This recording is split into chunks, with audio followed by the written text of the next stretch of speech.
오늘 주신 이 본문의 말씀을 통하여 말씀에 순종하는 삶의 시작, 아멘이란 제목으로 말씀을 전하도록 하겠습니다. 오늘 이 고린도후서의 말씀의 배경은 고린도 교회에 문제가 있었는데 그 문제에 대해서 수많은 문제들이 있었는데 그 문제들에 대하여 권면하는 메시지가 사실은 고린도전서의 내용들입니다. 근데 이 고린도후서의 전반적인 내용 그러면 무엇이냐? 고린도전서와 고린도후서의 기록된 배경이 기한이 보면 6개월 정도의 차이가 있는데 실제로 그 6개월이라는 시간 동안에 고린도 교회와 사도 바울과의 관계가 역력하게 별로 좋지 않은 관계로 나타나고 있음을 우리는 알게 된다는 것입니다. 그러므로 고린도후서를 통하여 그 관계성의 회복을 위하여 사도 바울이 권면하는 메시지와 함께 그 회복 가운데 바로 거짓 교사들을 통하여 사도직에 대하여 거짓으로 전파하는 이들에 대해서 바로 사도 바울 자신이 사도라는 사실을 다시 한번 변호하고 알리는 내용들을 주로 하면서 바로 고린도 교회의 질서를 다시금 바로잡고 바르게 세우기 위한 권면의 메시지가 고린도 후서 가운데 담겨 있다는 사실입니다. 고린도 후서 가운데 실제 거짓 교사들로 인하여 교회에 문제가 나타났고 그 문제 속에서 사도 바울과의 관계가 별로 안 좋은 관계로 나아가게 되면 실제로 어떤 내용이냐? 고린도 교회를 방문하게 되어지는 그 방문 계획에 대하여 사도 바울이 재차 그 변경하는 계획들이 나타나고 그 변경되어진 계획 안에서 고린도 교회를 방문해야 함에도 불구하고 계속해서 그 계획을 연기하게 되어짐을 통하여 볼 때에 고린도 교회에 있는 성도들이 거짓 교사들을 통하여 사도 바울의 사도직은 물론이요 사도직을 걸고 하나님의 말씀에 전하였던 사도 바울의 그 사도직에 대한 모든 일들에 대하여 그들이 거짓으로 어찌 사도가 이렇게 할 수 있느냐 어찌 하나님의 말씀을 전하는 이가 이렇게 할 수 있느냐라고 이야기하며 교회의 변경에 대하여 딴지를 걸고 또한 거기에 대하여 문제 삼은 일들에 대해서 사실 사도 바울이 바로잡기 위한 겉면의 메시지가 고린도 후서의 내용임을 우리가 알아야 합니다. 실제 사도 바울이 가졌던 계획은 무엇이었느냐? 에베소에서부터 시작해서 고린도에 들렸다가 고린도에서 마게도냐를 갔다가 고린도로 다시 갔다가 예루살렘으로 들어가는 것이 실제 사도 바울이 가졌던 계획이었습니다. 그런데 그 계획을 재차 바꿉니다. 고린도전서 16장의 말씀을 통하여 볼 때 그 계획이 바뀌어져서 어떻게 바뀌어지느냐? 고린도에 들렸다가 마게도냐로 갔다가 고린도에 갔다가 다시 예루살렘을 가게 되는 그 계획 가운데 고린도에 들렸다가라는 계획이 빠져버리는 겁니다. 그래서 에베소에서 바로 마게도냐로 갔다가 고린도에 들려서 예루살렘으로 가는 계획을 짜게 됩니다. 그런데 급기야 고린도 교회에 문제가 발생했다는 것에 대해서 급한 비보를 듣게 됩니다. 그러니까 사도 바울이 어찌 합니까? 고린도 교회를 걱정하는 마음이 앞서겠죠. 그래서 재차 그러한 계획들을 뒤로 하고 갑작스럽게 고린도 교회를 방문하게 되어지는 것이 이때 고린도 교회에 있던 성도들이 이 고린도 교회에 방문한 사도 바울을 맞이한 것이 아니라 갑작스럽게 방문한 고린도 교회에 방문한 사도 바울을 보니까 어때요? 그 가운데 아니된 마음을 가진 자들이 있는 거예요. 그러다 보니까 사도 바울이 거기에 계획이 아니라 방문했던 그 계획을 어떻게 합니까? 급하게 취소하는 모습처럼 보이는 바 그냥 에베소로 급하게 돌아가 버립니다. 그래서 이 방문을 무엇이라고 하느냐?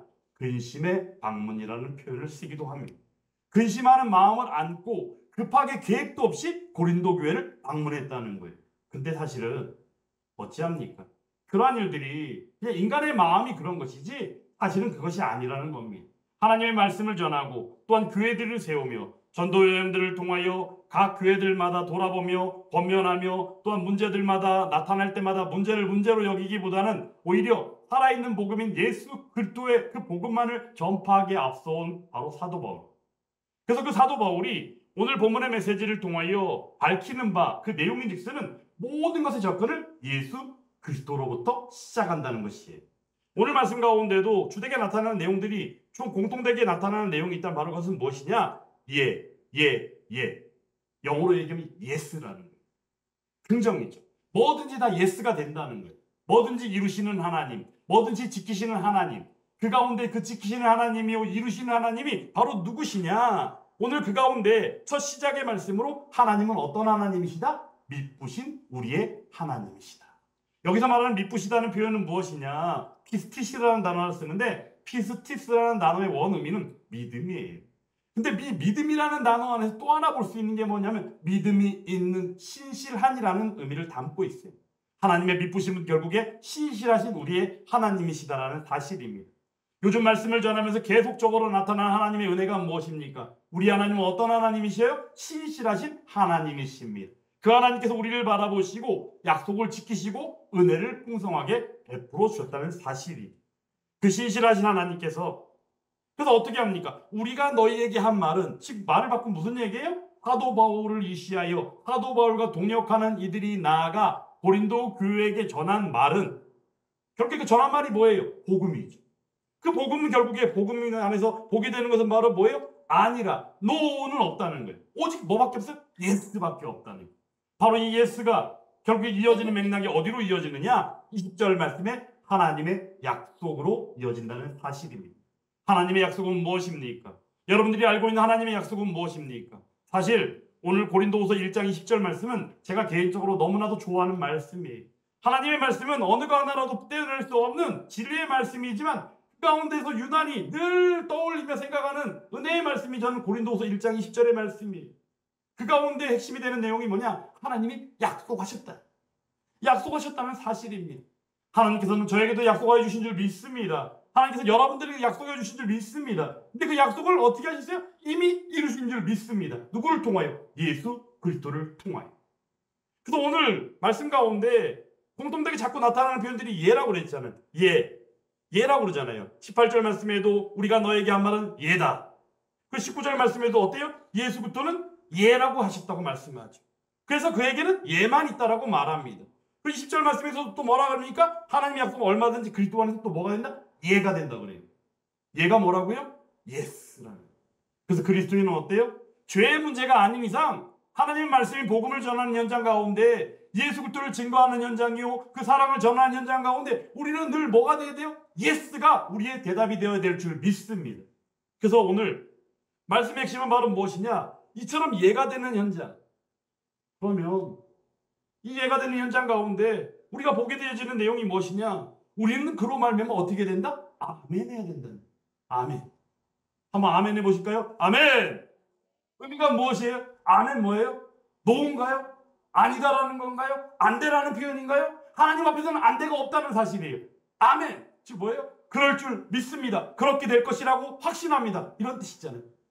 저와 여러분들이 그리스도인이라면, 구원받은 백성이라면, 또한 상속자요 하나님 나라 백성이라면 이 시간 우리의 고백은 오직 아멘이라는 사실입니다. 근데 이 아멘이 어떤 것이냐? 예수 그리스도께서 하나님의 약속을 이루셨잖아요. 이루신 성취가 있죠. 바로 그것이 무엇입니까? 창세기 3장 15절 말씀을 통하여 여자의 후손으로 이 땅에 오게 하시고, 여자의 후손으로 이 땅에 오게 하시사 다윗의 그 후손으로 오시며 유다 백성 가운데 유다의 자손으로 오신 예수님. 그래서 그 예수님께서 어떻게 하십니까? 하나님의 영원하신 계획과 그 목적을 어떻게 하셨어요? 순종하셨죠. 그래서 예수 그리스도의 순종, 그 겸손하심으로 나온 그 순종이 결국에는 우리가 오늘 말씀을 통하여 본 바 아멘으로 화답하는 그 일들이 예수 그리스도를 통하여 이미 나타났다는 사실이. 그러므로 예수 그리스도의 그 순종이 아멘이 되었으므로 말미암아 우리들도 그의 자녀가 된 바, 그로 말미암아 구원받은 백성인 바, 우리들도 마땅히 아멘이 우리의 삶이 되어야 된다는 사실입니다. 그 사실이 오늘 본문의 말씀의 핵심이 됩니다. 사실 오늘 본문의 말씀을 통해서 사도 바울이 권면하고 그들에게 이야기하고자 하는 바는 그가 변명하고자 함이 아니라는 겁니다. 내가 그렇게 한 것은 다 이유가 있다는 겁니다. 그 이유가 바로 무엇입니까? 예수님이 그렇게 순종하시고 나아가신 것처럼 오직 한 가지만 바라보았다는 거예요. 바울은 늘 고백하죠. 무엇을 고백해요? 내가 자랑할 것은 오직 뭐밖에 없다고 그래요? 그리스도의 십자가밖에는 결코 자랑할 것이 없다라고 고백했던 이가 바로 바울입니다. 근데 그 바울이 갑작스럽게 계획이 변경될 때는 어떤 이유가 있었을까요? 그 이유에 대해서 정확하게 알지는 못하지만 분명히 교차하는 여러 가지 문제들이 있거나 여러 가지 일들이 있었을 것이 분명합니다. 그럼에도 불구하고 우리가 의심의 여지가 없는 부분은 무엇이냐? 교회를 사랑하고 예수 그리스도를 사랑하며 그 복음을 전하며 애쓰고 나왔던 그의 바로 말씀을 전하는 그의 사명 가운데 그 일들은 전혀 의심할 이유가 없는 사실임을 알아야 한다는 거예요. 그럼에도 불구하고 그 자신이 나를 믿어주세요, 나를 믿으세요 이렇게 얘기합니까? 절대 통하지 않는 이야기죠. 그래서 그가 결국에는 누구를? 오직 우리의 복음의 중심이 되는 생명 대신 예수 그리스도의 그 순종과 그 아멘의 역사를 고린도 교인들에게 이야기하고 있는 것이 바로 오늘 본문의 말씀이다라는 사실입니다. 그러므로 우리가 아멘할 때 어떤 일이 나타납니까? 하나님 영광 가운데 나아가게 된다는 사실입니다. 구원받은 백성의 마침은 바로 무엇이에요? 하나님의 영광에 참여하게 되는 일들이잖아요. 그래서 우리들은 늘 하나님 나라의 소망을 안고 나아갈 때 우리의 늘 기대됨은 바로 무엇이냐? 아버지의 영광 가운데 함께 참여하게 되어짐이 바로 구원받은 백성이요 하나님 나라 백성이다라는 사실입니다. 그러므로 우리는 힘을 낼 수 있는 것이죠. 그 영광이 어떠합니까? 사실 오늘 오전 예배 때 그 영광에 대해서 말씀을 전한 것이 성전에 대한 말씀은 하나님의 영광에 대한 말씀이기도 합니다. 하나님이 임재하시고 그 영광 가운데, 그래서 그 임재와 영광 가운데 보게 되어지는 것은 바로 무엇이냐? 내가 누구다라는 사실을 알게 된다는 것. 그리고 내가 누구다라는 사실을 알게 되며 그 정체성이 회복될 때 그 정체성의 회복 가운데 우리가 먼저 죄 줄 수밖에 없는 죄성을 가진 연약함의 그 모습들이 하나하나 그대로 드러나며 그 죄가 떨어져 나가는 역사가 나타나게 된다는 것. 그게 어떻게 된 거예요? 예수 그리스도를 통하여 이루어지고 성취되어졌다는 사실입니다. 한 사람이 순종치 아니함으로 많은 사람이 죄인 된 것 같이 한 사람이 순종함으로 많은 사람이 누가 되리라? 의인이 되리라. 할렐루야. 그 의인이 바로 이 시간 함께하는 저와 여러분들인 줄 믿습니다. 그러므로 우리들은 하나님의 약속이 그리스도 안에서 오직 예스가 됨을 우리가 알므로 인하여 우리는 그 말씀을 받는 우리들은 늘 그 시작됨이 무엇이어야 합니까? 아멘이 바로 우리의 삶의 시작이 되어야 될 줄 믿습니다. 그리고 그 가운데 우리가 바라보아야 합니다. 무엇을 바라보아야 합니까? 우리의 부유한 삶을 기대합니까? 아니면 우리의 뭔가 평강 가운데 나 어떤 것을 기대합니까? 먼저는 우리가 기대할 일은 무엇이냐? 아버지의 영광이다라는 사실이. 아버지의 영광을 바라볼 때, 아버지의 영광 가운데 나아갈 때 그분께서는 우리에게 끊임없이 베풀어 주실 줄 믿습니다. 그것이 풍요요. 또한 그 가운데 베푸시는 평강이 있고 능력이 있고 회복이 있고 치유가 있고 그 어떠한 것도 물리칠 수 있는 승리의 역사가 함께할 줄 믿습니다. 이 시대가 얼마나 분주합니까? 이 시대가 얼마나 수많은 왜곡과 모순이 있습니까? 그래서 우리가 눈 뜨고 있다가도 누구 얘기만 들어도 도대체 저게 사실인지 거짓인지 알지 못할 때가 참으로 많습니다. 그리고 요즘 시대의 모습들 가운데 하나가 또 있단 바로 뭐예요? 누구 말만 듣고 있다 보면 그냥 홀딱 넘어가는 게 요즘 시대 우리의 모습이기도 합니다. 절대 우리는 그렇지 않을 것 같죠? 안 그래요. 그래서 저는 늘 이야기합니다. 사이비 이단들에게 넘어가는 사람들 보면 안타깝다, 속상해하기도 하고 어떻게 저런 일이 나라면 저렇게 안 할 거야. 근데 절대 안 그래요. 그들이라고 그렇게 되고 싶어서 그랬겠어요? 아니에요. 그들 중에도 분명히 아유 저 이단 사이비에 있는 사람들은 참 불쌍하기보다도 참 안타까워. 거기 어떻게 빠질 수가 있어? 말도 안 되는 얘기에 어떻게 저렇게 빠질 수가 있어? 라고 하는 순간 그 순간은 어디가 있어요? 이미 거기에 가 있을 수도 있다는 사실이. 그게 바로 요즘 시대 우리들의 연약함이에요. 그래서 우리는 어떻게 해야 합니까? 늘 깨어 있어야 될 줄 믿습니다. 늘 분별할 수 있어야 될 줄 믿습니다. 근데 그 깨어 있음 가운데 분별할 수 있는 지혜를 더해 주시는 분이 바로 누구십니까? 오늘 말씀 가운데 말씀해 주십니다. 우리에게 기름을 부으시는 하나님이시니 그가 또한 우리에게 인치시고 보증으로 우리 마음에 누구를 주셨다? 성령을 주셨느니라. 할렐루야. 그래서 성령을 통하여 우리는 알고 깨닫고 배우며 그 가운데 우리는 하나님의 인도하심을 따라가는 거예요. 그래서 그들에게 권면합니다. 고린도 교인들에게 권면합니다. 너희가 가지는 그 마음들 거짓 교사를 통하여 알게 되어지고 또한 사도 바울의 그 사도직에 대하여 도전하고 그것이 아니다라고 이야기하는 너희들의 그릇된 그 모습, 그 가운데 너희가 오직 바라보고 찾아야 될 바는 바로 무엇이냐? 예수 그리스도의 그 신실하심 가운데 이루신 그 약속. 그러므로 그 약속이 아멘이 되었고 그 아멘 안에서 살아가는 삶이 바로 너희의 삶이 아니지 않니? 너희 삶이지 않니라고 이야기할 때 바로 그들에게 권면이 바로 그것이라는 거예요. 그래서 그들은 어떻게 해야 합니까? 사도 바울이 저는 그 복음의 메시지를 듣고 사도라는 사실을 인정하며 하나님의 말씀 가운데 든든하게 세워지는 교회, 그 교회를 기대하고 나아감이 그들의 마땅함이다라는 사실이. 사실 오늘 고린도 교회의 교인들은 사도 바울과 일련의 화해를 이루기도 했습니다.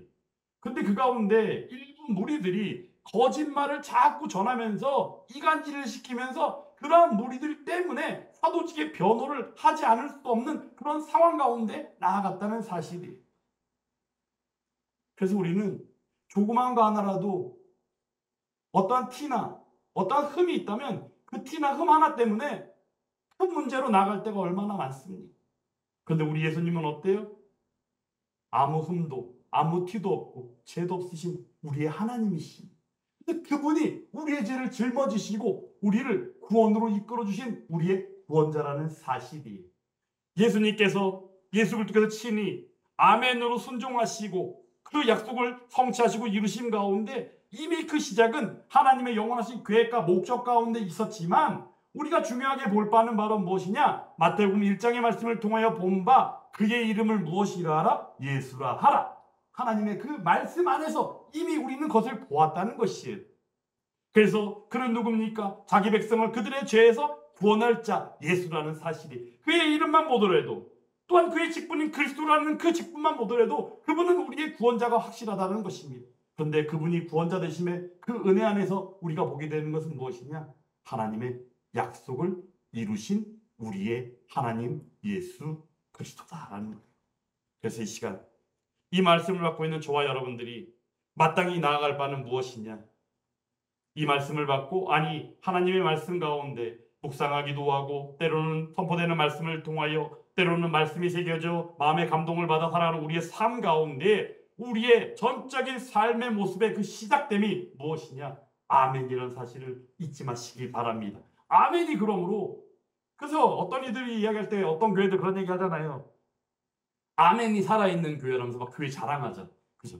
예수 함께 교회도 아멘이 살아있는 교회가 되기를 간절히 주의 이름으로 축원합니다. 눈에 보이는 아멘이 아닙니다. 우리의 전적으로 베푸시는 바, 영적으로 육적으로 사는 우리의 삶을 전적으로 의지하고 나아갈 때 하나님의 말씀에 순종하는 그 순종 가운데 아멘으로 화답하며 아버지의 영광을 기대하며 그 영광에 참여하게 되는 우리들이 다 되기를 주님의 이름으로 축원합니다. 그때 그러한 일을 이끄시는 분이 바로 누구십니까? 미쁘신 우리의 하나님이시며 그분께서